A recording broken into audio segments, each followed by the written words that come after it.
एक घने और हरे भरे जंगल में सभी जानवर खुशी खुशी रहते थे। इस जंगल का राजा शेर था, जो ताकतवर और पराक्रमी था। इसके आदेश का पालन सभी जानवर करते थे। लेकिन शेर को अपनी ताकत पर बहुत घमंड था और वह अक्सर जंगल के छोटे जानवर को तुच्छ समझता था। शेर का सबसे करीबी मित्र लोमड़ी थी, जो चालाक और चतुराई में मशहूर थी। शेर और लोमड़ी मिलकर अक्सर जंगल के छोटे जानवरों का मजाक उड़ाया करते थे। वे छोटे जानवरों को कमजोर और बेकार समझते थे। शेर ने एक दिन घोषणा कर दी कि जंगल में सबसे बुद्धिमान और ताकतवर मैं ही हूँ और मेरे बराबर कोई नहीं। इस बात को सुनकर सभी जानवर बहुत दुखी हुए। वे जानते थे कि शेर की तरह ताकतवर नहीं है, लेकिन उन्हें भी कभी खुद को कमजोर मानना नहीं चाहिए था। उनमें एक खरगोश, एक कछुआ और एक गिलहरी थे, जो हमेशा मेहनत और धैर्य पर विश्वास रखते थे। शेर की इस घोषणा से परेशान होकर छोटे जानवरों ने मिलकर एक योजना बनाई। उन्होंने फैसला किया कि वे शेर को अपनी मेहनत, धैर्य और चतुराई से साबित करेंगे कि बुद्धिमानी सिर्फ ताकत में नहीं, बल्कि सही सोच और सामूहिक प्रयास में भी होती है। एक दिन खरगोश ने शेर को चुनौती दी, हे राजा, आप जंगल के सबसे ताकतवर हैं, इसमें कोई शक नहीं। लेकिन क्या आप यह साबित कर सकते हैं कि आप सबसे बुद्धिमान भी हैं? क्यों न हम एक प्रतियोगिता करें जिसमें आपके ताकत और बुद्धिमान का परीक्षण हो। शेर, जो हमेशा अपने पराक्रम पर गर्व करता था, उन्होंने तुरंत चुनौती को स्वीकार कर ली। उन्होंने कहा, मैं इस प्रतियोगिता में जरूर जीतूंगा और सभी को साबित कर दूंगा कि सबसे बुद्धिमान मैं ही हूँ।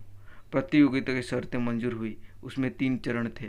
पहला चरण ताकत का, दूसरा चरण चतुराई का और तीसरा चरण धैर्य और सहयोग का। शेर को पूरा यकीन था वह इन तीनों चरणों में जीत जाएगा।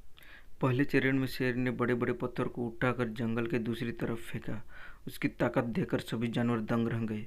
छोटे जानवरों ने उसकी प्रशंसा की, लेकिन वे जानते थे कि असली परीक्षा अभी बाकी है। दूसरे चरण में चतुराई की परीक्षा थी। लोमड़ी ने शेर की मदद की और दोनों ने मिलकर एक चालाकी भरा खेल खेला, जिसमें उन्होंने छोटे जानवर को भ्रमित करने की कोशिश की। लेकिन छोटे जानवर ने मिलकर इस चुनौती का सामना किया। गिलहरी ने अपनी फुर्ती और चतुराई का इस्तेमाल करते हुए शेर और लोमड़ी की चाल को नाकाम कर दिया।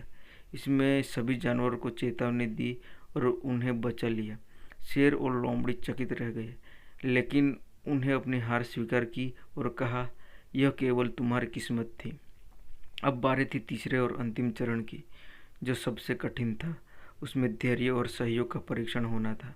शर्त यह थी कि सभी जानवर को मिलकर एक बड़ी नदी को पार करना था। शेर ने सोचा वह आसानी से नदी पार कर जाएगा, लेकिन उसने छोटे जानवर को कमजोर समझकर उसने अनदेखा कर दिया। शेर ने अकेले नदी पार करने की कोशिश की, लेकिन जैसा कि वह बीच में पहुंचा, उसकी ताकत भी कमजोर पड़ने लगी। नदी की धारा तेज थी और शेर को खुद को संभाल नहीं पाया। उसने मदद के लिए पुकारा, लेकिन कोई मदद करने के लिए तैयार नहीं था। इसी बीच छोटे जानवरों ने मिलकर एक योजना बनाई। कछुआ ने सबसे पहले अपनी पीठ पर गिलहरी को बिठाया और धीरे धीरे तैरते हुए नदी पार करने लगा। गिलहरी ने अपने नुकीले पंजों से पेड़ की डालियां पकड़कर एक पुल बनाने में मदद की, जिसके बाद जानवर ने नदी पार कर सके। खरगोश, जो तेज दौड़ सकता था, उसने फुर्ती से किनारे से दूसरे किनारे तक दौड़ लगाई और सभी जानवर का मार्गदर्शन किया। छोटे जानवर ने टीम वर्क और धैर्य से शेर की आंखें खोल दी। उसने देखा कि छोटे जानवर मिलकर वह काम कर दिखाया जिसमें वह अकेला करने में असफल रहा। शेर ने अपनी हार स्वीकार कर ली और छोटे जानवरों से माफ़ी मांगी। उसने महसूस किया कि असली बुद्धिमानी ताकत में नहीं, बल्कि मिलजुल कर काम करने में और सही निर्णय लेने में होती है। लोमड़ी भी इस सबक को समझ गई। उसने छोटे जानवरों से कहा, तुम लोगों ने हमें सिखाया कि ताकत और चतुराई से भी ज़्यादा महत्वपूर्ण है एकजुटता और धैर्य। अब हम सभी मिलकर इस जंगल को और भी सुंदर और सुरक्षित बनाएंगे। शेर ने छोटे जानवरों की सराहना की और घोषणा की कि अब से जंगल में सभी जानवर बराबर हैं, चाहे वे छोटे हो या बड़े। उसने वादा किया कि अब वह घमंड त्याग देगा। जंगल में सभी जानवर भलाई के लिए काम करेगा। इस घटना के बाद शेर और छोटे जानवरों के बीच एक मजबूत दोस्ती बन गई। उन्होंने मिलकर जंगल को और खुशहाल बनाया। छोटे जानवरों ने साबित कर दिया कि धैर्य, मेहनत और टीम वर्क से कोई भी चुनौती पार किया जा सकता है। इस कहानी से हमें यह सीखने को मिलता है कि जीवन में सफलता केवल ताकत से नहीं बल्कि सही सोच, धैर्य और सहयोग से हासिल करने में होती है। हमें हमेशा दूसरों की मदद करनी चाहिए और घमंड को त्याग कर एकजुट होकर काम करना चाहिए। जब हम मिलकर काम करते हैं तो कोई भी कठिनाइयाँ हमें हरा नहीं सकती। दोस्तों, वीडियो पसंद आया तो वीडियो को लाइक और चैनल को सब्सक्राइब जरूर करें। Thank you for watching.